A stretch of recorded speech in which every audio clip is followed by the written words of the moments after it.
Ito na ang ating pizza. Dito naman nagluluto tayo ng fries with wurstel. Ayan.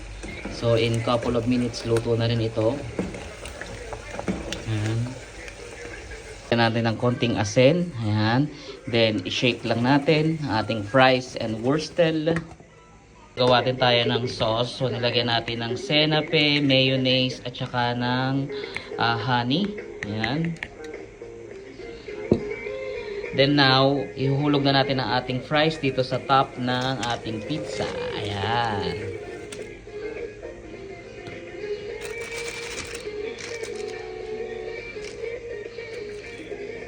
So ready na ang ating pizza margherita, wurstel, and patatine. Ayan. So kain na po tayo. Buon appetito. Ciao!